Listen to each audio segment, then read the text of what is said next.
Hello friends, आज हम बात करने वाले हैं पेट्रोल इंजन की, जो कि बड़े पैमाने में मोटर गाड़ियों में यूज होता आया है। ये तो आपको पता ही है कि पेट्रोल इंजन का प्रयोग गाड़ियों में पावर जनरेट करने के लिए किया जाता है, जो कि गाड़ियों को गति प्रदान करता है। तो चलिए शुरू करते हैं।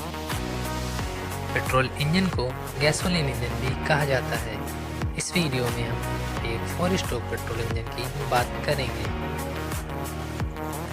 हम अपने डेली लाइफ में देखते हैं कि एनर्जी का एक फॉर्म दूसरी फॉर्म में चेंज होता रहता है। जैसे खाना बनाते समय देखें तो केमिकल एनर्जी हीट एनर्जी में, और घर का फैन इलेक्ट्रिक एनर्जी को मैकेनिकल एनर्जी में कन्वर्ट कर रहा है। उसी प्रकार हीट इंजन भी एक ऐसा डिवाइस है जो पहले फ्यूल की केमिकल एनर्जी को थर्मल यानी हीट एनर्जी में, और फिर थर्मल एनर्जी को मैकेनिकल एनर्जी में कन्वर्ट करके वर्क बनाता है। पेट्रोल इंजन एक internal combustion and spark ignition engine है, जिसका अर्थ है कि फ्यूल और एयर के मिक्सचर को इंजन के अंदर ही जलाया जाता है, और इसे जलाने के लिए इलेक्ट्रिक स्पार्क का इस्तेमाल किया जाता है।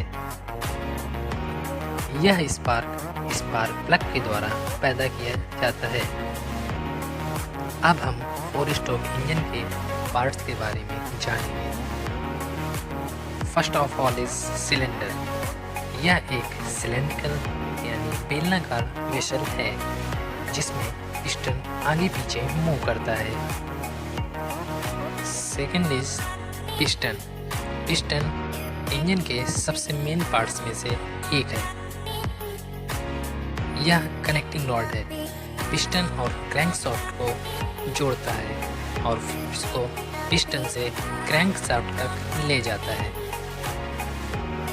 It is crankshaft. यह पिस्टन के रेसिप्रोकेटिंग मोशन यानी फॉरवर्ड एंड बैकवर्ड मोशन को रोटरी मोशन में बदल देता है। कनेक्टिंग रॉड का बड़ा वाला सिरा क्रैंकशाफ्ट से कनेक्टेड होता है और क्रैंकशाफ्ट पर फ्रीली रोटेट हो सकता है, जबकि क्रैंकशाफ्ट का छोटा वाला सिरा गठजोड़ पिन की मदद से पिस्टन से जुड़ा होता है और कनेक्टिंग रॉड गठजोड़ पिन पर घूम सकती है। पिस्टन को सिलेंडर के अंदर रखा जाता है, जिससे कि पिस्टन सिर्फ एक ही दिशा में मूवमेंट कर सके। इन सब से मिलाकर जो मैकेनिज्म बनता है उसे स्लाइडर क्रैंक मैकेनिज्म कहते हैं।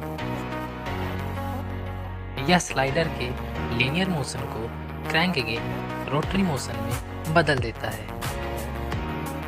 These are valves.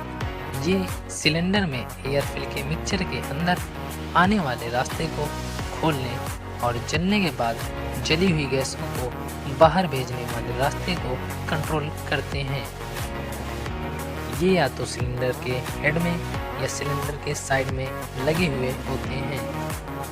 अब हम 4 स्ट्रोक इंजन के कुछ इम्पोर्टेंट पॉइंट्स या टर्मिनोलॉजी देखेंगे।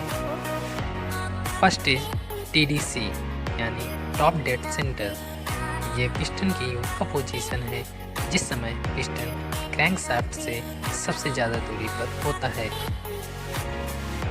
BDC यानी बॉटम डेड सेंटर वह पोजीशन है जिसमें पिस्टन क्रैंकशाफ्ट से सबसे ज़्यादा नज़दीक होता है। किसी भी एक दिशा में जब पिस्टन पूरी यात्रा करता है तो उसे एक स्ट्रोक कहा जाता है। 4 स्ट्रोक इंजन में पिस्टन 4 बार पूरी यात्रा करता है। टॉप डेड सेंटर की तरफ थोड़ी जगह छोड़ी जाती है, जिसे क्लियरेंस वॉल्यूम कहते हैं। एक स्ट्रोक में पिस्टन द्वारा जो वॉल्यूम स्विफ्ट किया जाता है उसे स्विफ्ट वॉल्यूम कहते हैं।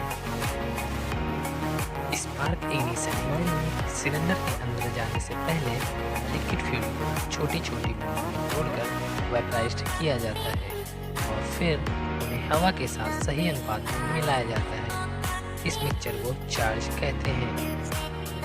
इंजन स्टार्ट होता है तब पिस्टन टॉप डेड सेंटर से बॉटम डेड सेंटर की ओर जाता है, जिसके कारण सिलेंडर के अंदर एक वैक्यूम सा बनता है। इसी दौरान इनलेट वाल्व खुलती है और चार्ज सिलेंडर के अंदर चला जाता है। इंजन अपना मोशन इनर्शिया के कारण जारी रखता है और यहाँ से कंप्रेशन स्ट्रोक की शुरुआत होती है। कंप्रेशन स्ट्रोक के दौरान दोनों वाल्व बंद होते हैं। इस स्ट्रोक में पिस्टन बॉटम डेड सेंटर से टॉप डेड सेंटर को जाता है, जिसकी वजह से चार्ज कंप्रेस हो जाता है। इस कंप्रेशन के कारण चार्ज का टेम्परेचर और प्रेशर भी बढ़ जाता है। पिस्टन के टॉप डेड सेंटर तक पहुंचने से थोड़ा पहले बहुत कम समय के लिए स्पार्क प्लग के द्वारा एक स्पार्क पैदा किया जाता है, जिसकी वजह से चार्ज में एक विस्फोट सा होता है। इस वजह से गैस का टेम्परेचर और प्रेशर अचानक से बहुत ज़्यादा बढ़ जाता है। डीजल इंजन से अलग पेट्रोल इंजन में चार्ज बहुत कम समय में जल जाता है।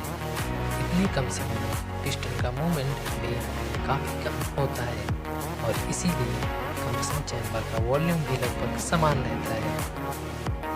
प्रेशर बढ़ जाने के कारण पिस्टन बहुत फोर्स के साथ नीचे ढकेला जाता है और गर्म गैसें एक्सपैंड होती हैं। इसके बाद पिस्टन बॉटम डेड सेंटर से टॉप डेड सेंटर की ओर जाता है। एग्जॉस्ट वाल्व खुलती है और जल चुकी गैसों को पिस्टन से बाहर धकेल देती है। इसी के साथ साइकिल पूरा हो जाता है और इंजन की सिलेंडर फिर से फ्रेश चार्ज लेने के लिए तैयार है।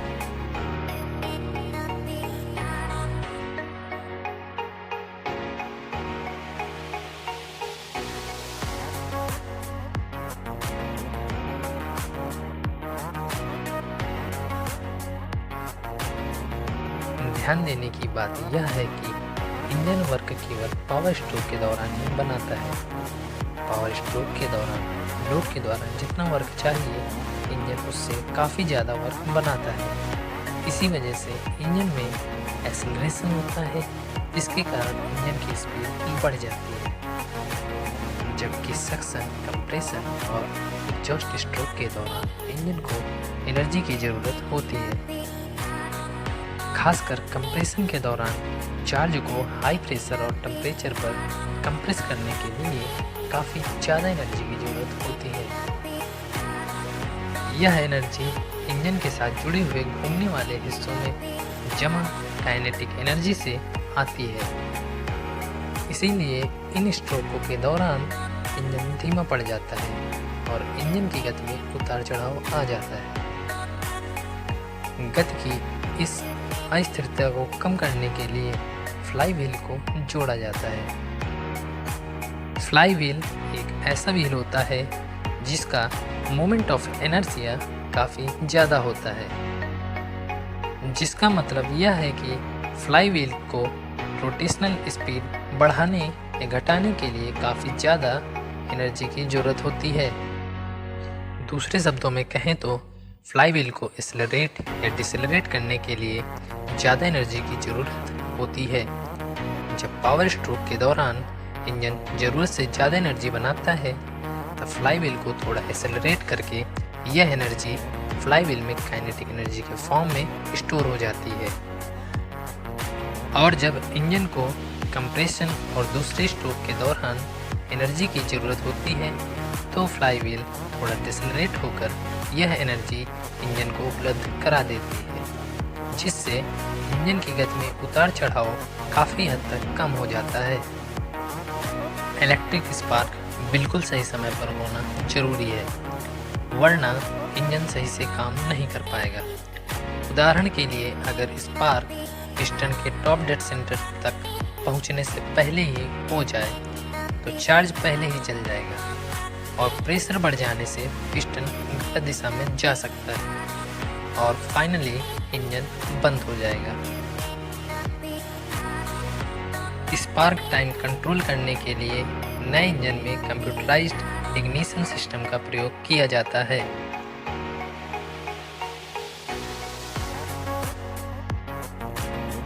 वाल्व को क्रैंकशाफ्ट के जरिए कंट्रोल किया जाता है। कैमशाफ्ट सही स्पीड रिडक्शन मैकेनिज्म के द्वारा क्रैंकशाफ्ट से जुड़ी होती है और इस तरह से इंजन का मैकेनिज्म चलता रहता है। तो गाइज ये था पेट्रोल इंजन और इसकी मैकेनिज्म। अगर वीडियो आपको अच्छा लगा तो लाइक करें और नीचे कमेंट बॉक्स में अपने व्यूज़ दें। साथ ही साथ चैनल को सब्सक्राइब करना मत भूलें।